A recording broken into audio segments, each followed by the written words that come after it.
Assalamualaikum warahmatullahi wabarakatuh. Bismillahirrahmanirrahim. Alhamdulillahirabbil alamin wassalatu wassalamu ala asyrafil mursalin wa ala alihi wa sahbihi ajma'in. Qala al-musannifu rahimahullah ta'ala wa nafa'ana bihi wa bi'ulumihi fid dharain amin.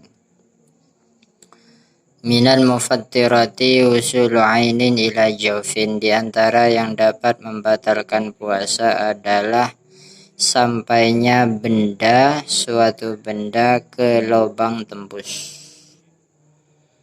Kemudian di catatan kakinya saya baca nomor 2, la yushtaratu fil jawfi ayyakuna fihi quwwatun tuhilud dawa'a awil ghida'a ay tughayyiruhu.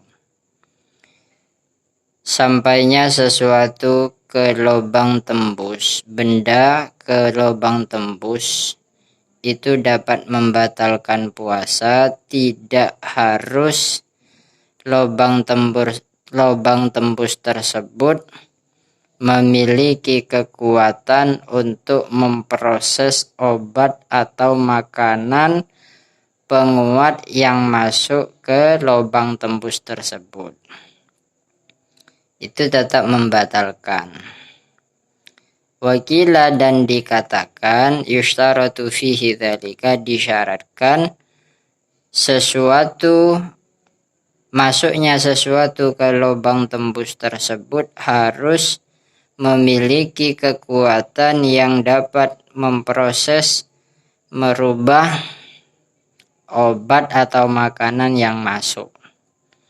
Wa alaihi, kalau mengikuti pendapatnya Kil ini, fattaqdiru fi batinil udhuni, maka meneteskan obat di dalam telinga, wa batinil ihlili, dan dalamnya lubang keluarnya kencing, wa huwa makhrajul bauli, lubang keluarnya kencing.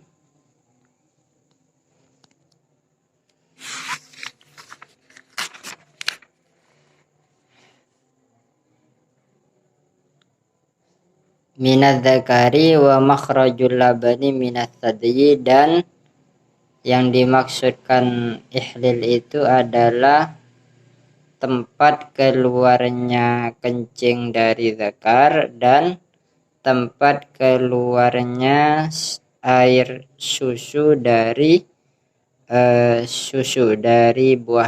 buah susu itu.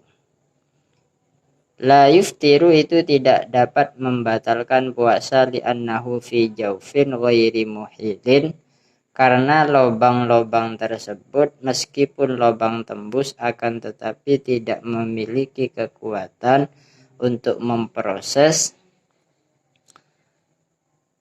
obat atau makanan yang masuk darinya. Beda halnya dengan yang masuk ke mulut kemudian langsung ke perut, itu dapat memproses obat dan makanan.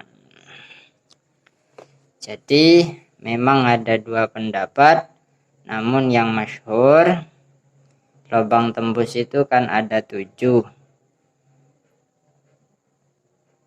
Hidung, telinga, kemudian mulut, kemudian kubul, dubur.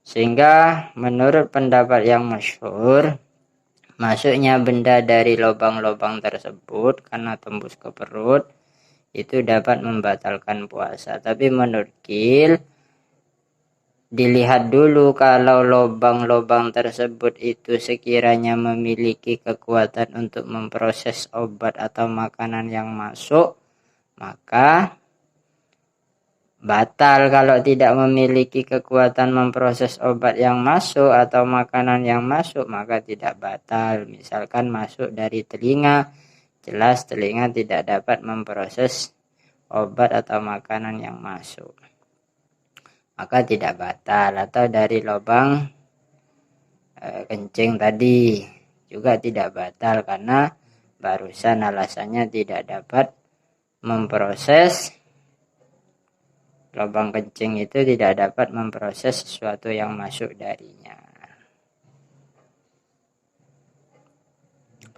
Kemudian saya baca lagi catatan kaki di bawahnya juga penting, faidatun, satu faedah. Hukmul ibrati lis-shaimi jaizun illam yumkin ta'khiruha ilal laili.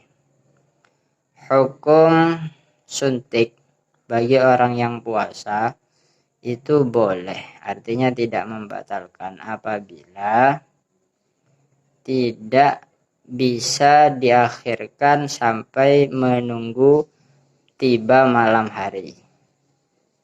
Tidak dimungkinkan apabila melakukan penyuntikan obat sampai akhir malam. Wa fi butlani shaumi biha khilafun.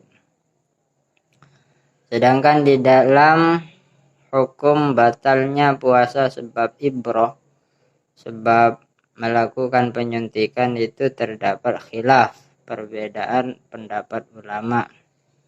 Qila tubtilu, pendapat pertama mengatakan batal. Li'annaha wasalat ilal jawfi, karena itu juga sampai kepada lubang tembus. Obat yang melalui suntikan juga sampai ke lubang tembus. Wakila la tubtilu, pendapat kedua tidak batal, li'annaha wasalat ila jawfi min ghairi manfaatin maftuhin. Tidak membatalkan karena meskipun obat itu sampai ke jawf, lubang tembus ke perut, tapi tidak melalui lubang yang terbuka, hanya melalui pori-pori. Tetapi pendapat yang ketiga dan yang ini yang ashah, yang lebih sahih, wal ashah annaha in kanat mughadhiyatan tubtilu. Dilihat dulu apabila obatnya itu yang dimasukkan melalui suntikan itu mengenyangkan, menyehatkan, menguatkan tubuh, maka membatalkan. Ghaira mughadhiyatin, apabila tidak, fananzuru, maka dilihat dulu.